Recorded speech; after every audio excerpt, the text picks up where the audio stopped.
Welcome, everybody, to this episode of Trust Me, I Know What I'm Doing. Really, really delighted to be joined by Adi Roy and really grateful that you're on with us. Adi, thank you so much for joining. Thanks for having me. I'm excited to be here. I always particularly am interested in people's kind of game day routines. And I'm just curious for you that now that you're in a way a veteran of productions and Broadway now, do you have sort of a pre-show routine that you kind of stick to, or is it a little bit more organic and freeform? I think in general, it has changed a lot in my few years of working professionally. Um, but I think in general, I tend to like to start my day kind of late. I sleep in a lot. I think sleep is a big thing for me. Yeah. And then I'll try to hit the gym, especially being on stage in just a vest on. Yeah. You have that pressure to kind of maintain your body a little bit Right. more than you might want to. And so I try to hit the gym, and then the rest of the day is kind of open to whatever I want to do. Like if I want to go to the park, read some books, or Yeah. go hang out with some friends. Like I have a little bit of time in the afternoon to kind of fill up with whatever I want, even if that's just like watching TV at home. And then I get to the theater about an hour before the show starts, and that's where the real kind of warm up begins. Like I warm up my voice, I warm up my body, Mm. and put on my makeup, put on my costume, and just get into the mindset of Aladdin, and then we put on the show. Yeah. Do you find that, especially as you get more reps in for this particular production, but any of the shows that you've been in, that the preparation, as you mentioned, it evolves a little bit, but has that also gone with an evolution of perhaps what your own personality or character is? Have you are you always a little bit more on the extroverted or introverted side, and does that change perhaps in the sort of lead up to the pre-show as it is? Yeah, 100%. I think I've done shows with varying, I guess, involvement during the show. Yeah, Aladdin, I have the opportunity and pleasure to be on stage for basically the whole time. I think I'm yeah, off stage for 10, 15 minutes in the whole show. And so because of that, like I'm using my body a lot and using my voice a lot. So I have to be mindful of kind of how I'm using my voice outside of the show. I am a pretty extroverted person, so I like hanging out with friends. I like going to parties, and so when that happens, you don't want to be speaking over loud music. You don't want to be like screaming at your friends during the day. So you just got to be more right. mindful of that, and also hydration is a big thing as well. So drinking a lot of water, especially during the show. Like I'm sweating buckets during the Yeah. show, so you got to make sure you get the water in as well. Do you have to keep your towel game pretty active during the Yeah, I show? have And a I have a wonderful dresser, Kayla, that helps me. Like she's always backstage. As soon as I get off stage, she hands me my towel and my water bottle right. every time. So she's got it down to a science. I'm sure people who they might be like, oh man, it's a regular day. I got a bike to work and I sweat a lot, but whole different ball game when it comes to trying to make sure that you maintain that, to on stage. For you, like, has that practice part really resonated quite a bit? Meaning that, like, you take the practice and the rehearsal and the lead up to all of this, pretty seriously. And for that matter, do you prepare any differently now than perhaps when you first started? Oh yeah, for sure. I think when I first started, again, it is like such an involved show for me that like everything was daunting to me. Like I was Yeah. worried about every little aspect of the show. So if I wasn't in rehearsals, we did rehearsals from like 9 to 5 every day. So it was like basically a job Yeah. for 5.5 weeks before I started this. And then, uh, and so in that rehearsal time, like I was constantly, even if we were on a break, I was constantly working at it, working at it, working at it. And then when I would go home, when we're supposed to be resting, I would be rehearsing the dances, rehearsing the Yeah. scenes, rehearsing the songs. And so it was kind of like a constant process for that 5.5 weeks. But now it's definitely eased up. I've got almost like 600 shows down on my belt now, Yeah. and so I have like a little cheat sheet paper that I have on my dressing room station if I'm ever kind of worried about getting into the world of Aladdin, getting into the mindset, I'll look at that cheat sheet paper. It Yeah. has intentions during each song, during each scene. And so remind me of that. And then you can kind of use your physical emotion during the show and during that day to kind of color the rest of the performance from Right. there, I think. Let me ask you this because you were in the North American production, and then you made the transition to the Broadway production. Is there some sort of switch that had to go off? Did you have to make some sort of transition or transformation in going, even though you had the experience, but now sort of like taking that to Broadway with a different team and a little bit different mindset? Was there some sort of transition or change that you had to make? I think so. I don't know if it would be that noticeable to audience members, like if they Yeah. had seen the North American tour and they see me on Broadway. Um, I worked with the director a lot about getting more mature and getting to be a Mm. different, like an older Aladdin. I mean, the North American tour, like I joined when I was 20 years old and now I'm 22. And so I have grown up a lot, like going through 63 different cities in a year and a half. Kind of, it did help me grow up. It made me realize things about myself and Mm. about Aladdin and about, the world. And so it helped me become a more mature person. And so now, because I have that experience, I was able to kind of change my Aladdin a little bit to be that kind of more mature character, less childlike. Yeah. Um, and I mean, you I sort of again, have to. I was just going to say you have to have sort of that youth and exuberance on stage, but as an right. actor and as a performer, um, how would you say, how would you describe or define that maturity if you were having a conversation with 20-year-old Adi right now versus 22-year-old Adi? What would you say have been the biggest sort of transformations? Ooh, that's a good question. I think I personally know a little bit more about what makes me enjoy life and what Hmm. doesn't. Yeah. Um, like I feel a little less. I am a big people pleaser, so that was a big thing in my life at that point. So I think I've put a less. Still am. You can't really fully get rid of that part of yourself. Sure. So, Yeah. but I put less. I guess concentration on pleasing others, and I focus on myself a little bit more, and that helps me be more in my body. Helps me be more Hmm. confident on stage. And one thing I noticed, I got to see the Broadway show before I took over, Yeah. and I just noticed that everyone on that stage has so much swag. I know it's like a a colloquial term, but that was the best way I could describe it to my castmates. And Yeah. I just try to have half as much swag as they do on stage. The production team, I'm assuming, and I can sense that, especially from successful productions, become a family. And so for you, as you get to know people, as it becomes more of a family, and as you have this kind of mutual respect and admiration for each other, does that culture, does that tone, does that atmosphere and environment, especially for someone who has, grown and matured, maybe had a little, taken a little bit more time with some patience and not necessarily paying attention to, people pleasing and all that. Is that chemistry that you've built up? Is that important to particularly unlock instinct as a part of this, as opposed to just pure and raw talent? I think so. I'm a 100% believer in like the the relationships you have on stage are kind of built on the relationships you have off stage as well. Mm, yeah, And again, I'm an extroverted person. Like I love hanging out with people. I love getting to know people. That's kind of how I draw my energy. So I I like to make the effort to get to know my castmates. I had that like I mean, especially on tour when you're traveling, working, hanging out with the same people for the last like year and a half, like you become a family, like a real family. yeah, You have the people you don't quite like, you have the people you love. Um but there's still always that mutual love for each other.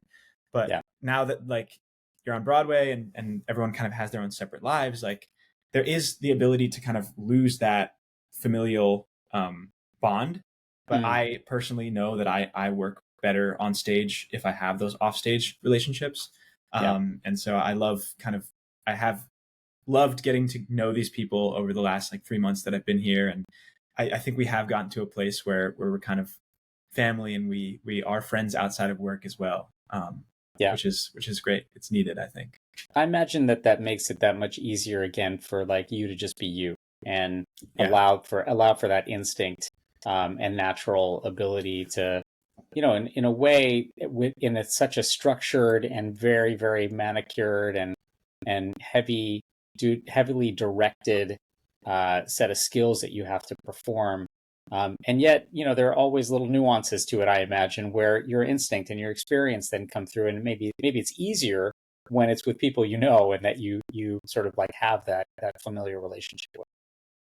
100%, 100%. And like the audience might not see it, but like we're having fun on stage, and since we've built those bonds, like we'll do something funny just for one person on stage, but no one else will understand what it was.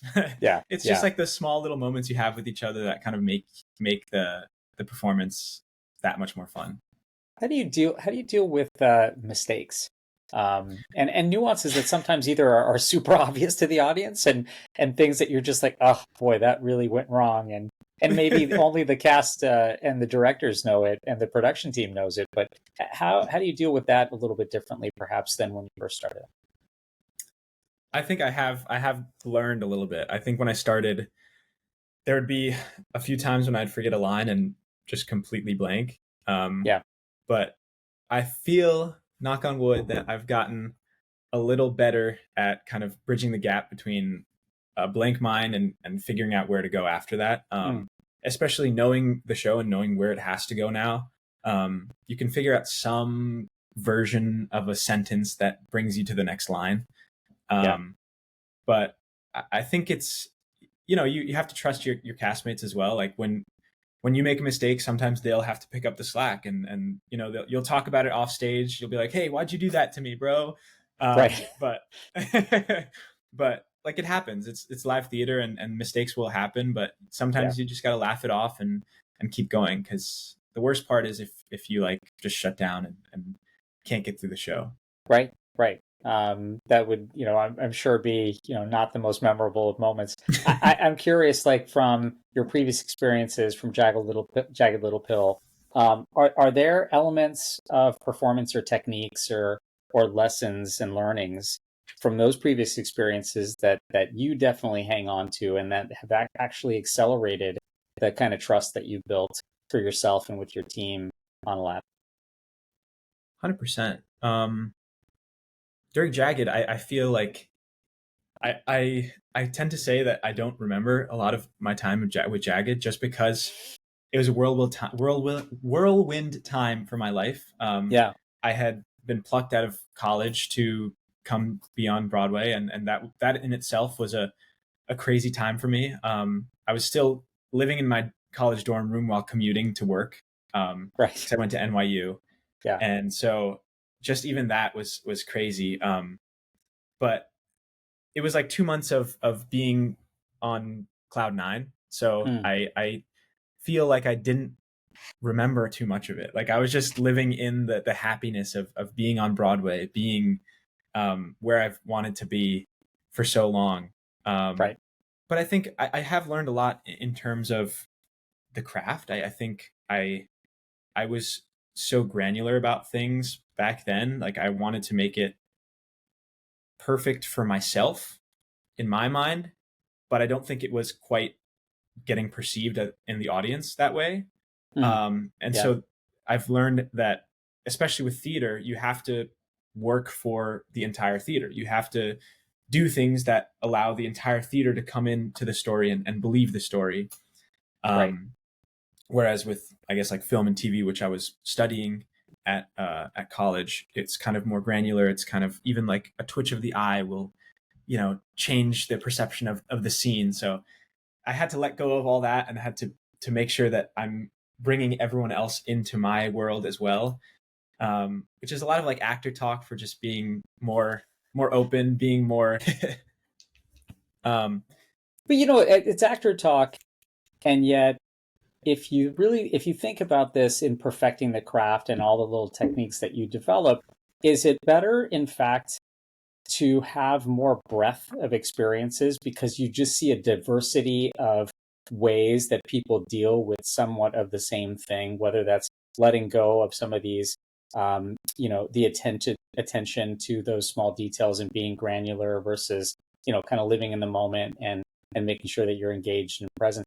Is it better to have that sort of breadth of experiences or to perfect the vertical? Right, to sort of say that, like, nope, I need to like take this technique and just iterate on it until it's perfect. How do you approach that? Because again, like that breadth of experience is not always possible when you're trying to really find a way to perfect a particular role.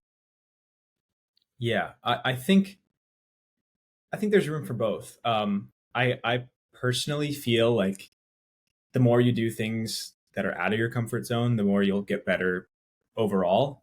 Mm, I feel like the way I pursued Aladdin was very different from the way I pursued Jagged Little Pill. Um, the way I saw Jagged Little Pill was very kind of everything is very intellectual, and I have to give the service that it requires because it dealt with such heavy topics. yeah, Um, so I wanted it to be very, very grounded, very nuanced, and sometimes that might not have shown. But for Aladdin, like you want the spectacle, you want to have that magic, you want to be grandeur, I guess. mm, Um, and so there is two very different techniques. Like I'm trying to become more open, more big, and so I would say I like I like to pursue the breadth of kind of experiences, and um, you get to see what works for you and what doesn't. mm, Um, Especially like what works for bringing the audience into you and what yeah. doesn't, or what might be a little bit more murky. Um, Obviously, like you should still work on everything. I think that makes you a well-rounded actor. Um, but if you have something that you feel you're good at, then you can become a one-trick pony. Yeah. Yeah, why not, right? I mean, like you Why have a not? skill, Why not? you have to use it, and I'm sure that like you find that with more exposure and experience, you just perfect the art of taking each of those like pieces of each of those little skills and Mhm. marrying it to others. I like how you mentioned that you're trying to bring the audience in with you, and that's something that sort of breaks down that fourth wall, right, and allows for people to really step into your characters. When for you personally, I mean, I know you were born in Singapore, you moved around a lot, settled in New Jersey, and kind of had some formative time there. Um, has that ability to kind of change directions and really get good at, in fact, being around different groups of people and learning in different environments and kind of getting comfortable in different environments. How is that translated to making you a better artist and making you a better performer? That's a good question. I don't know if I've ever fully like thought about it that way, but it's given me some new perspective. Yeah, I think again, acting is about the relationships you have on stage, and if Yeah. those are real relationships, they will read real for the audience.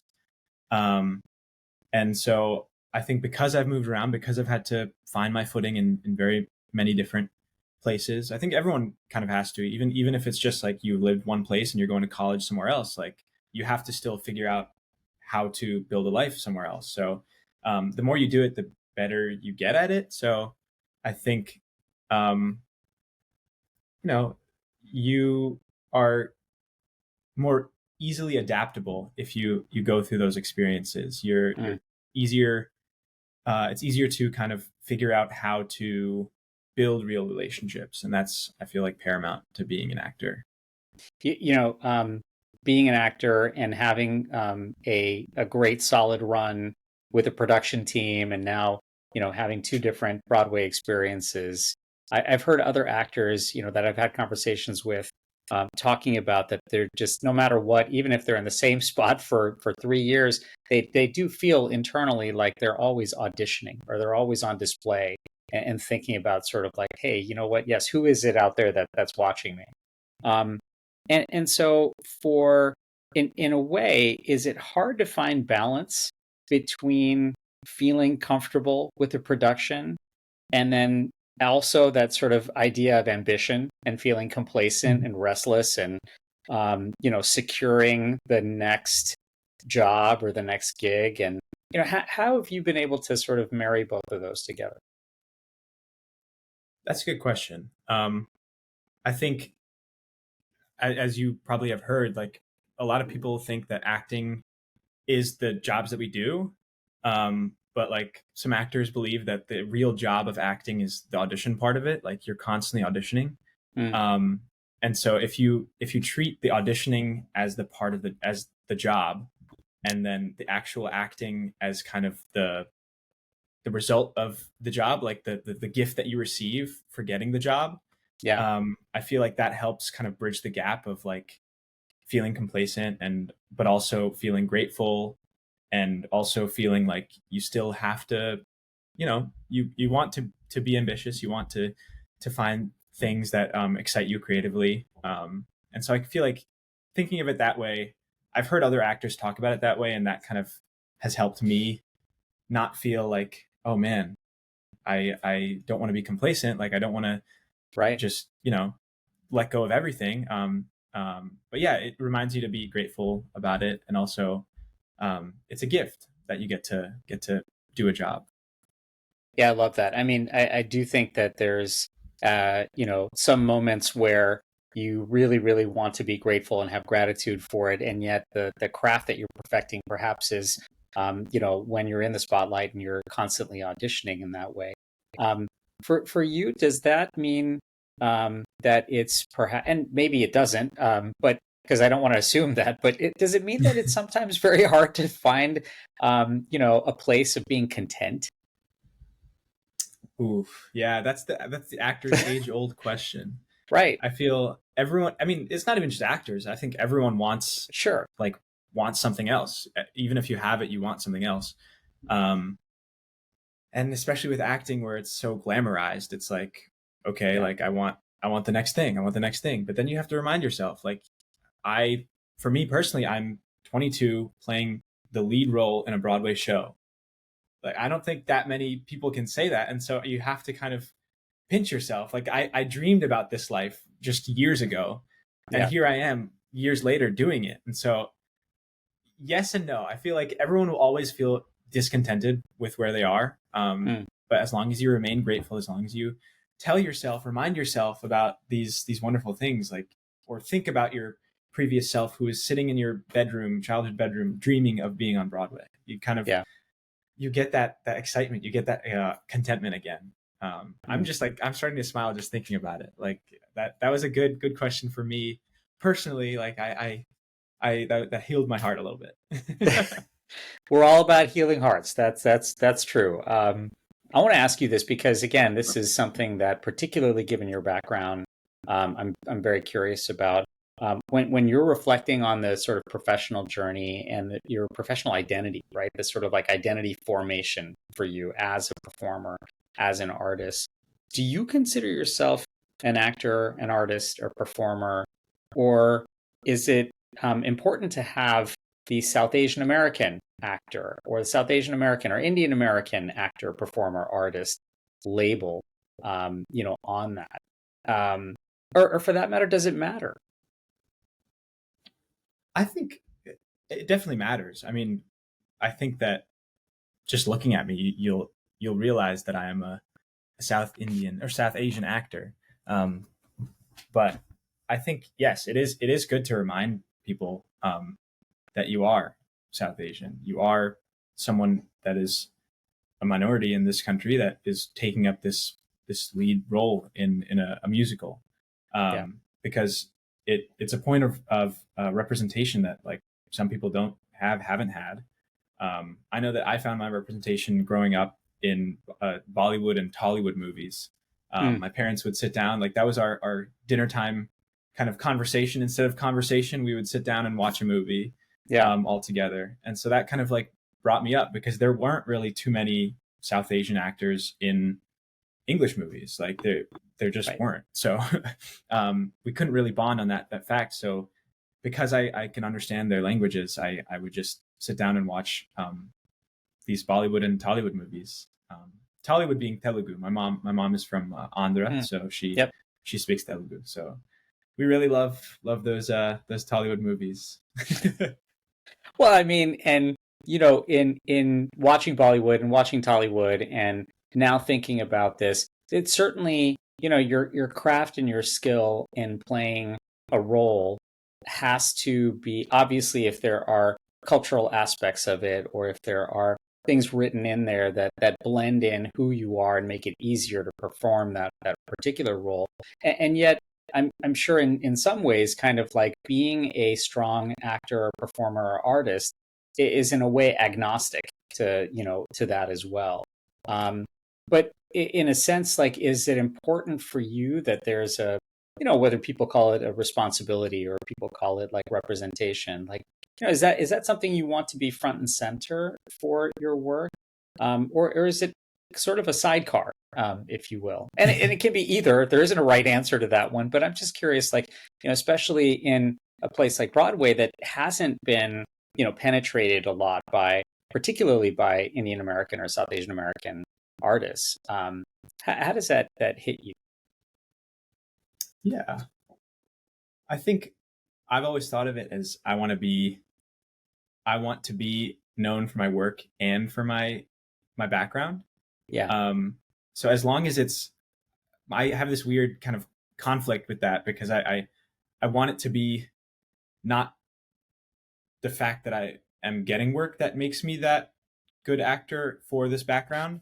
I want it to be the work that I'm giving and the work that I'm producing to define me as a good actor. And then also, like, hey, this is a person that is from India and he's doing this wonderful job out here in America.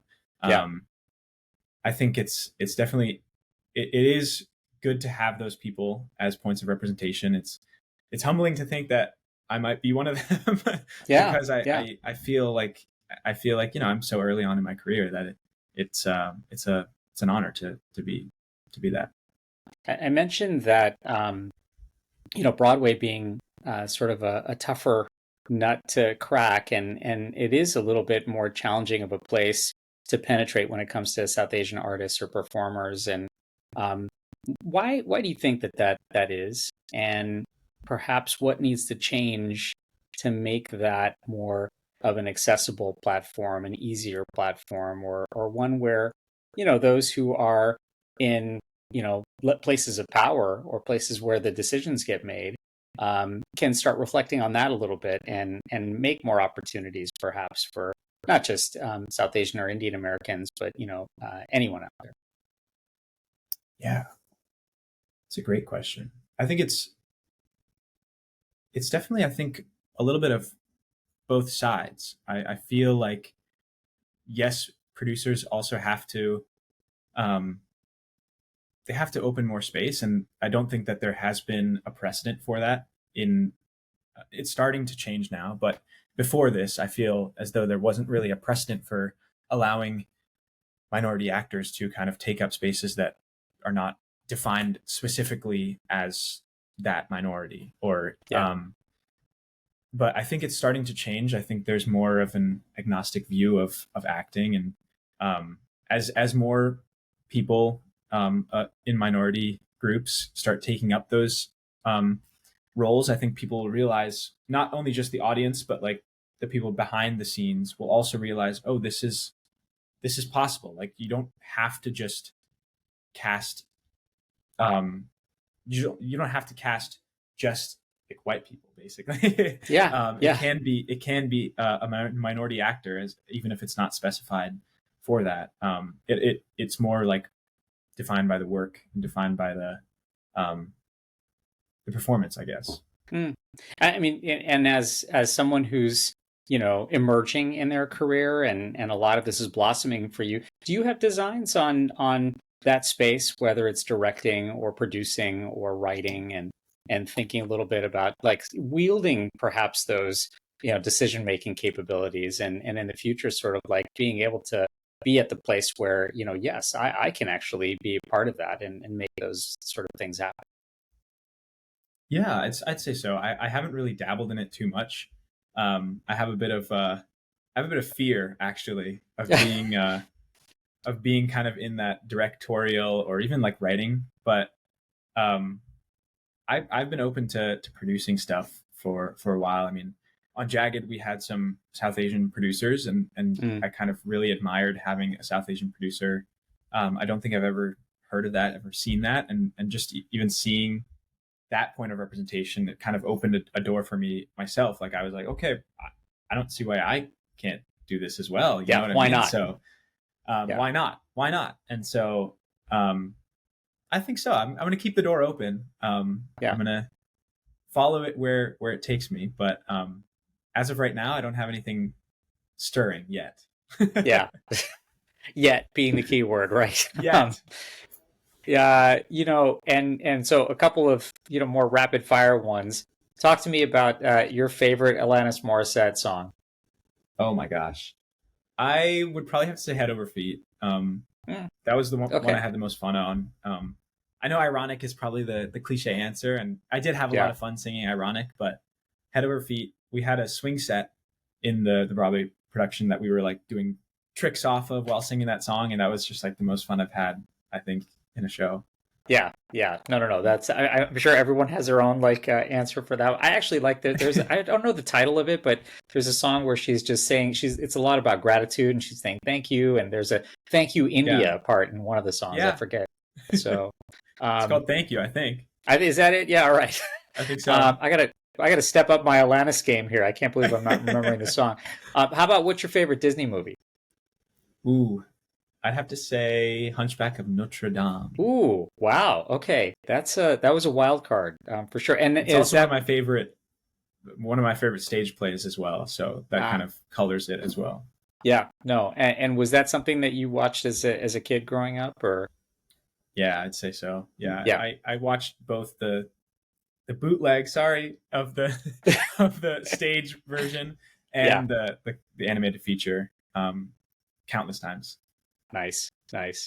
Well, listen, we'll get you out of here on this. I mean, I know that audiences are being thrilled, particularly with your performances, but for those who are now getting to see you for the first time, and they're just actually getting introduced to you, what do you want them to remember about you the most?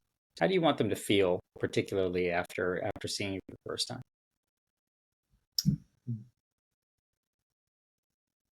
I think the greatest compliment an actor in general can receive is um, that someone felt something, that someone felt um, a real experience that you were feeling on stage, and they felt that experience, internalized it, and kind of had that experience with you.